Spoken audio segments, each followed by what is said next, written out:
Okay, magandang gabi po sa ating lahat. Yan. Yung sa ating po, yung nasa atin, ang i-discuss ko po ay tungkol sa Corpus Christi, which is ito po yung celebration natin sa Sunday. Sige na po, puso. Ayan.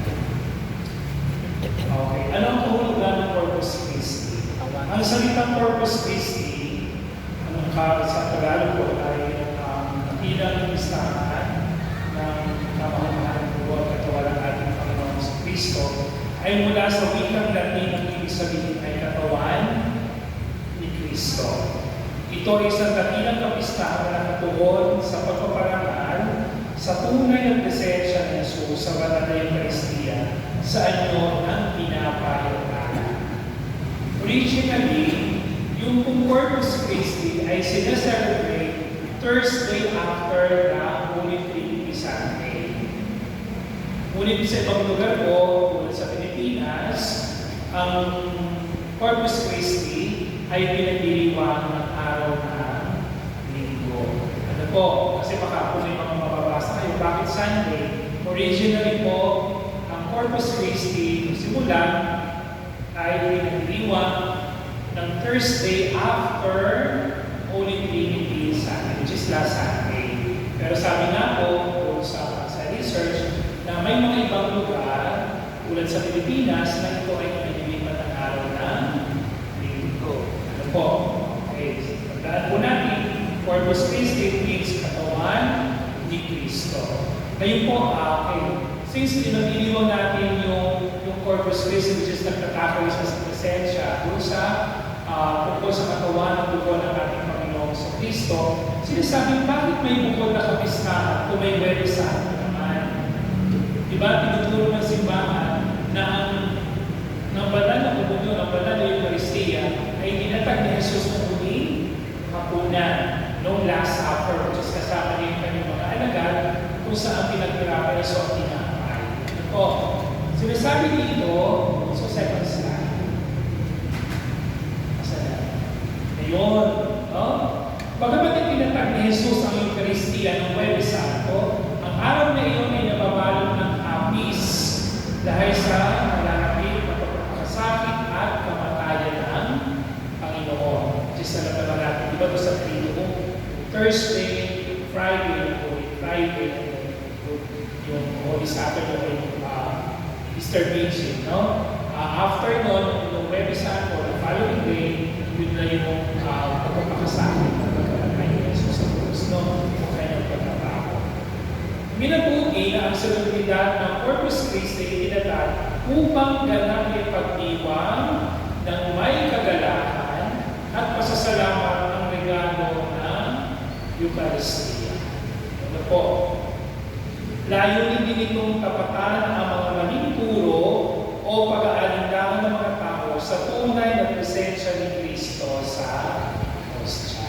O paliwanag po yun na kung saan itinatag ng Huwebes Santo ang banal na Eucharistia, which is sabi nga the following day or ito yung magpapakasakit, pagkamatay at pagkahirap ng Panginoon, sinasabi na ito ay itinatag upang maging ganap na ipag-iwang ang kagalakan at pasasalamat ng regalo ng Eucharistia. Ano po? Paliwanag po yun na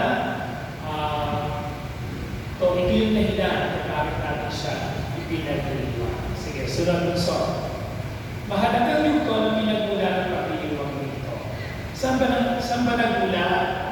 Saan ba nanggaling? Bakit nagkaroon ng celebration ng Corpus Christi? Ano po? Dalawa po ang pinagmumulan.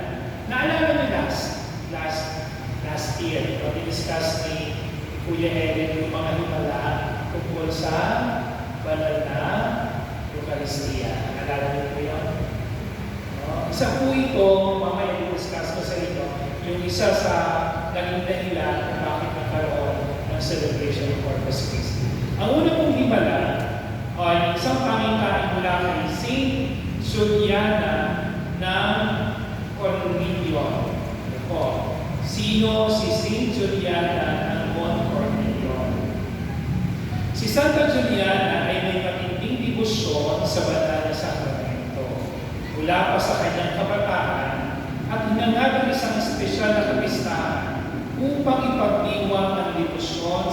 presensya ng ating Panginoon sa banal na sakramento.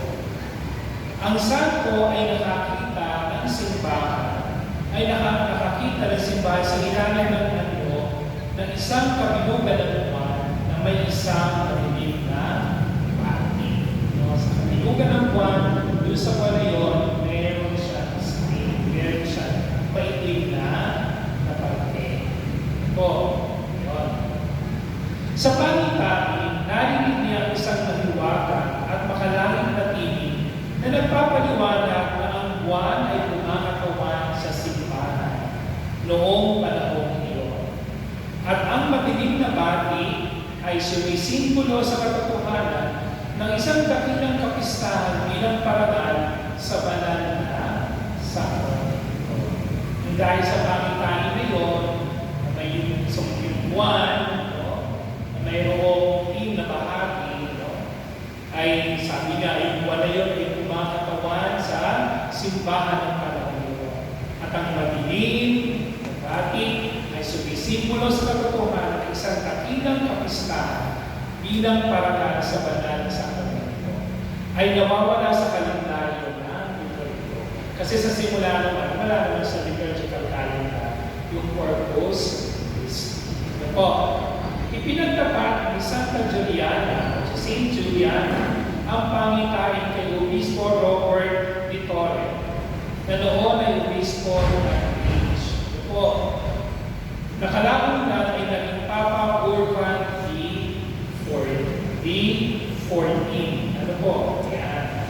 Naging 4 pala, sorry. Si Bishop Robert, no, doon na ipinagtapat yung kanyang pangitain, na kung saan si Bishop Robert ay naging Santo Papa sa pangalan Urban IV. Ano po?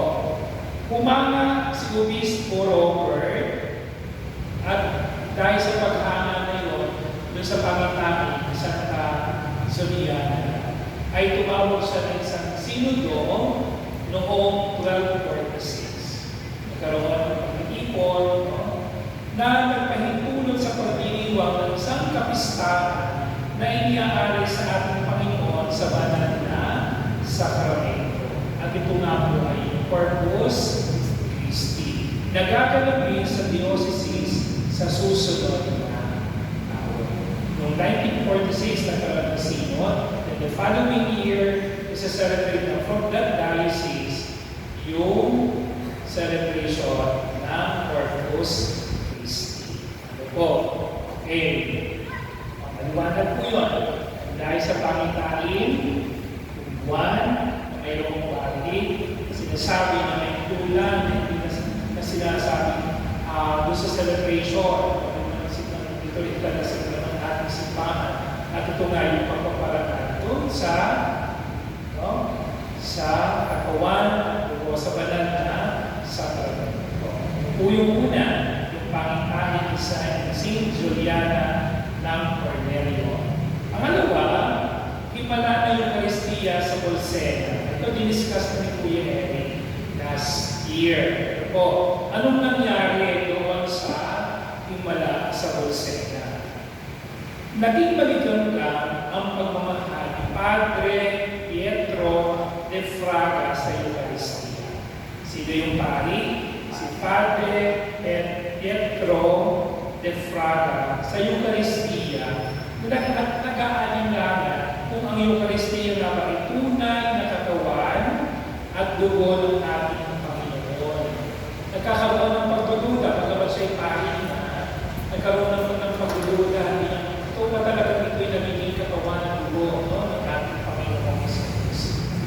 Noong 1263, medyo matagal na yung pakita, noong 1263, habang ipinagdiriwang ang banal na misa sa simbahan ni Santa Cristina sa Bolsena at sa pagkahati-hati ng tinapay habang nagsasagawa ng misa si Padre Pietro, ay ang mahalagang dugo ng ating Panginoon ay dumaloy mula doon sa hostya.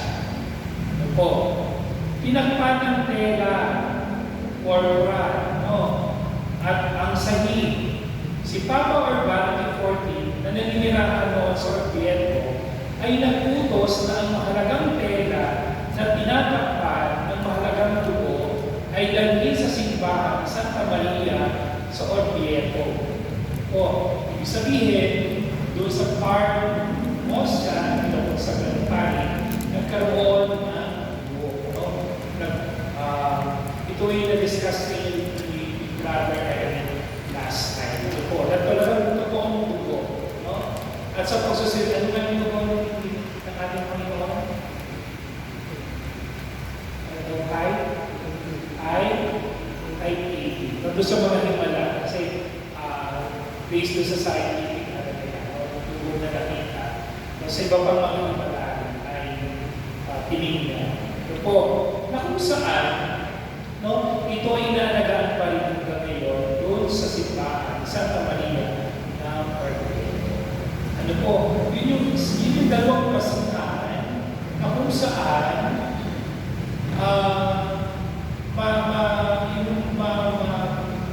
tandaan na kung saan yung Corpus Christi ay pinamiliwag ng simbahan, yung himala sa Bolsena at yung pangitain ni Santa Juliana. Ngunit sa pagkakataon ito, doon sa celebration na yun, ay doon lamang sa diocese kung saan, sino nga yung bispo? Si Bishop Robert. No. Then si Bishop Robert, ano nangyari sa kanya? Naging, ano daw? Tulog na. Naging ano? Naging Pope. Anong pangalan niya ni Bishop Robert? Pope Urban IV. No, ayan. Kaya, noong September 11, September 8, no? September 8, 1264, si Bishop Robert na ang Santo Papa sa pangalang Papa Urban IV, inilaghala niya, ilabas yung kanyang papal bull sa Transpuros ni Hoc Mundo, kung saan matapos purihin ang pag-ibig ng aming tagapagligtas, gaya ng pinahayag sa banal na Eucharistia, iniutos niya ang taon ng pagdiriwang ng dakilang kapistahan ng Corpus Christi sa simbahan bilang pangkalahatan, sa buong simbahan Katoliko. Ano po? Siya ang nagutos, no, si Pope Urban IV. Ang pula o ang Pope Bull ay nagkaloob din ng maraming indulhensya sa mga mananampalataya para sa pagdalo ng misa upang ipagdiwang ang kapistahan. No? Kanina binanggit ni Brother Saj, isinulat ni Santo Tomas de Aquino ang napakagandang liturhiya sa pagdiriwang ng dakilang kapistahan ng Corpus Christi. Sige, Nek, Wilson, una. Yan, yung lokal, Amina, no? Isang diocese. Sige pa, Wilson. Sige pa. Ayan, okay. Dahil doon, isinulat, no? Dahil sa kapistahan ng Corpus Christi, isinulat ni St. Thomas Aquinas ang mga awitin na ito. No? Kung makita yung kanina, Adulterio Sacramento, ayun. Yung Osa Lucaris, yung kinakanta naman sa simula ng Holy Hour. Yung Adulterio, yun yung closing, no? Before the, yan, no?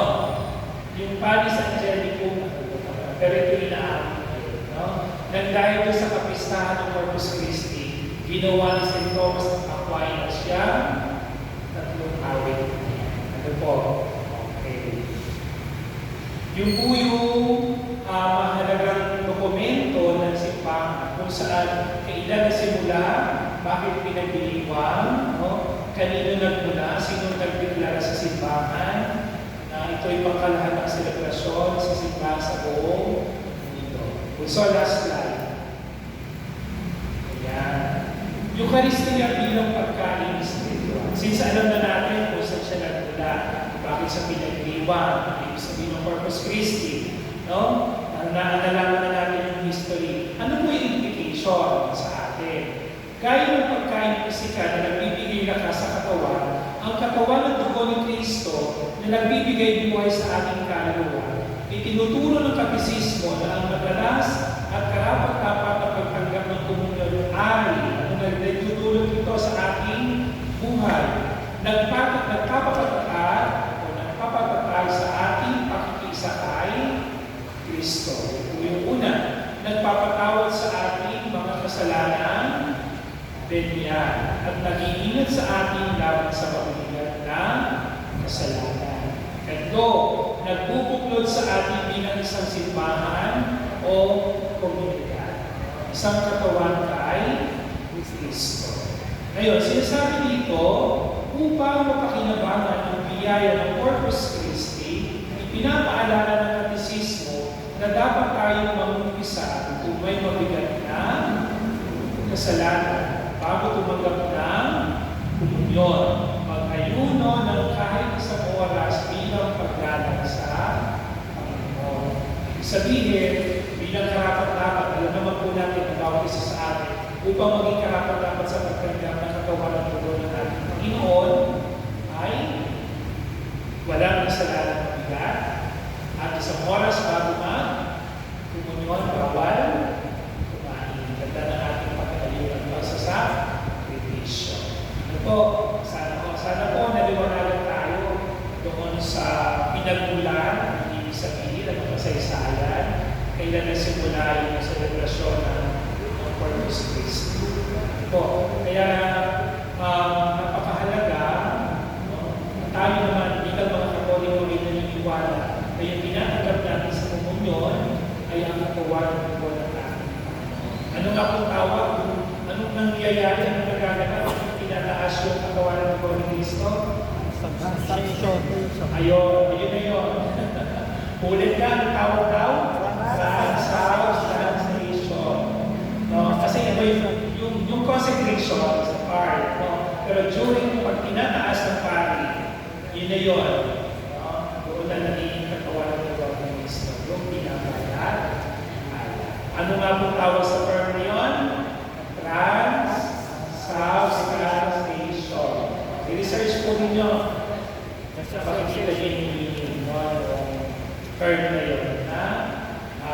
During the consecration, yung nangyayari dun sa pinapayamalan na nangyayari sa misa na nagiging katawan ng tugon ng ating Panginoon sa Kristo. Maraming salamat po. Sana makatulong sa atin.